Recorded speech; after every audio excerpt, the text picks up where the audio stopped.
नमस्कार दोस्तों, fun and knowledge में आपका स्वागत है। आज हम बात करेंगे आपको डायनासोर्स के अंत की। आज जिस धरती पर हम चल रहे हैं, किसी समय पर यहाँ डायनासोर राज करते थे, लेकिन एक दिन ऐसा आया जब डायनासोर ताश के पत्तों की तरह ढह गए और ये धरती पर उनका लास्ट डे था। धरती 65 मिलियन ईयर्स अगो, जब तापमान आज के मुकाबले ज़्यादा हुआ करता था, धरती, जुपिटर और मार्स के बीच 100 से भी अधिक ज़्यादा एस्टेरॉइड एक ही दिशा में चल रहे थे।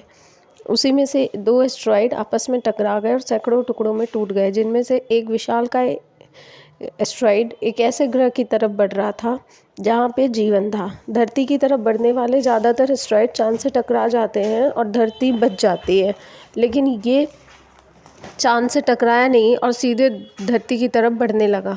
वह एस्टेरॉइड 65 किलोमीटर की स्पीड से धरती की तरफ बढ़ रहा था, पर अर्थ के नज़दीक पहुंचते ही अर्थ की ग्रेविटेशनल फोर्स की वजह से उसकी स्पीड 72,000 किलोमीटर की हो गई। जैसे ही उसकी स्पीड बढ़ी और उसने एटमॉस्फेयर में इंटर किया, फ्रिक्शन ने उसे एक लार्ज फायरबॉल में चेंज कर दिया और ये इतना गर्म था कि एलेनोसॉरस उसके दूर से ही, हज़ारों किलोमीटर दूर से ही उसकी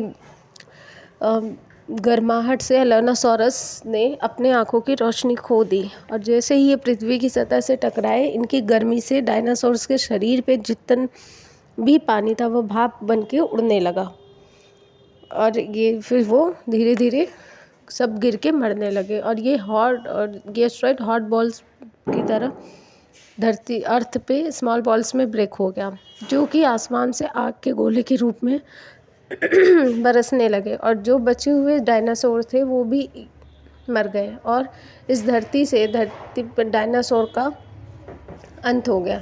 जो बचे कुछ डायनासोर थे, जिसमें कि कुछ शाकाहारी और मांसाहारी थे। शाकाहारी तो बच्चे वहाँ लाश के ढेरों से वो अपना गुजारा कर रहे थे, लेकिन जो मांसाहारी डायनासोर थे उनके लिए खाने के लिए कुछ भी नहीं बचा, क्योंकि धरती गर्माहट की वजह से पिघलने लगी थी और धीरे धीरे एक दिन ये सारे समाप्त हो गए।